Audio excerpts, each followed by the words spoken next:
তো আল্লাহ পাক রব্বুল আলামিন বলেন, কু আনফুসাকুম ওয়া আহলিকুম নারা, তোমরা নিজেরা জাহান্নামের আগুন থেকে বাঁচো, তোমাদের সন্তান সন্ততিদেরকেও জাহান্নামের আগুন থেকে বাঁচাও। আমাদের সন্তানদেরকে জাহান্নামের আগুন থেকে কিভাবে বাঁচাবো? যত অভিভাবক আছেন তারা গুরুত্ব দিয়ে শুনবেন। সন্তানদেরকে জাহান্নামের আগুন থেকে বাঁচানোর মাধ্যম হলো দুইটা।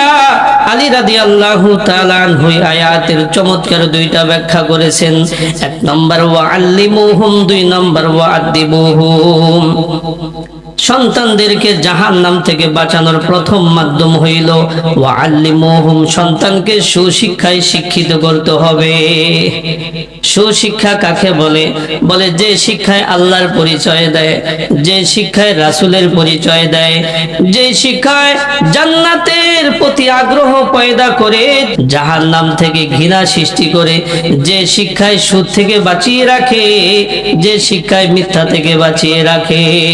বলে সন্তানরা যখন সুশিক্ষায় শিক্ষিত হবে তখন এই সন্তান নিজে আমল করে জাহান্নামের আগুন থেকে বাঁচতে পারবে এবং অন্যদেরকেও বাঁচানোর জন্য চেষ্টা করবে। এ হলো এক নম্বর মাধ্যম। দুই নম্বর মাধ্যম হইল ওয়া আদিবুহুম, সন্তানদেরকে জাহান্নাম থেকে বাঁচানোর দুই নম্বর মাধ্যম হইল আদব তরবিয়ার শিষ্টাচার শিক্ষা দিতে হবে। আল্লাহর হাবিব বলেন, আলা কুল্লুকুম রাইন ওয়া কুল্লুকুম মাসউলুন আন রাইয়াতিহি।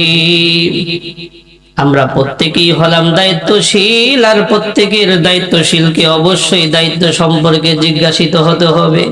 আমি একটা বাড়ির কর্তা, অভিভাবক, তো আমি বাড়ির অভিভাবক, আমার অধীনস্থ যারা আছে তাদের সম্পর্কে অবশ্যই আমাকে জিজ্ঞাসিত হতে হবে। তো সন্তানদেরকে জাহান্নাম থেকে বাঁচানোর মাধ্যম হলো দুইটা।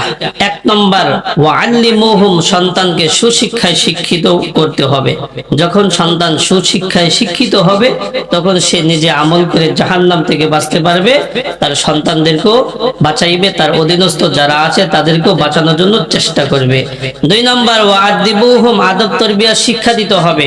যখন সন্তানটা আদববান হবে তখন তার দ্বারা কেউ কষ্ট পাবে না, শুধু উপকৃতই হবে, তার থেকে মানুষ শুধু উপকৃতই হবে।